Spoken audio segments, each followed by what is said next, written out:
top 7 fantasy romance books of the year. This almost felt impossible to narrow down of the over 100 books I've read, but we did it.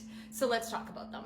I devoured The Poison Daughter. It feels like a duology just packed into one book. She has poison magic and she has become a vigilante unaliver. She is deleting men off of the earth who are abusers to women. She's also put in an arranged marriage for political reasons. This is definitely the spiciest book on this list. The banter and the tension will have you kicking your feet. The plot will have you on the edge of your seat. Say it is dark, so check your triggers. There's also a ritual. Forbidden Alchemy feels like Peaky Blinders with magic. So think Industrial Revolution. So Patrick and Nina meet when they are younger, and they meet years later.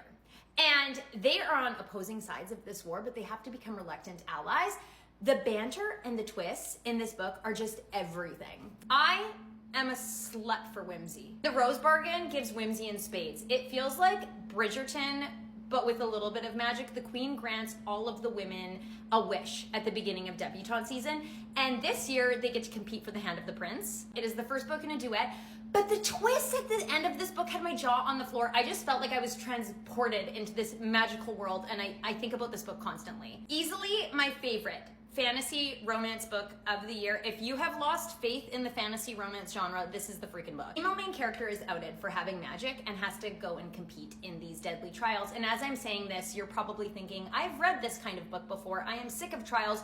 Trust me, this book is so original. The romance will have you swoon, but not at the expense of the plot. There are other books that tie into this, so I will link my video on the Ascended below so you can take a look. This is like Vampire Diaries meets Gladiator. So our female main character, her younger brother is very sick and she needs to get him medication, and this vampire comes to her one day and says, hey, I'll make a deal with you. I'll make sure that your brother has medication, but you have to compete in these trials and kill the king. You'll be on the absolute edge of your seat. There is this love triangle-ish. She was betrayed by this one guy when she was younger. There's a vampire who's even more of an enemy and kind of evil, and you're gonna be like, who do I like? Who do I not like? We are talking the slowest of the slow burn romance. They are from enemy kingdoms. Her kingdom falls, and so he purchases her in an auction. Interesting kinds of magic, heart magic, mind magic, but things are not as they seem. So this is the first book in a trilogy, and when I say it is slow burn, we are talking Pinky's Grays, my friend. Musical, lyrical writing. I will love you in any lifetime. She is a god,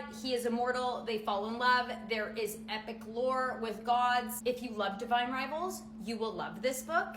If you didn't like Divine Rivals, I would still give this book a try because it is definitely faster paced. I've scrimped about this book so much I probably don't need to anymore, but I loved it. I don't know what your favorite book of the year is. I definitely have more 5-star reads, but these are just a couple of my absolute favorites.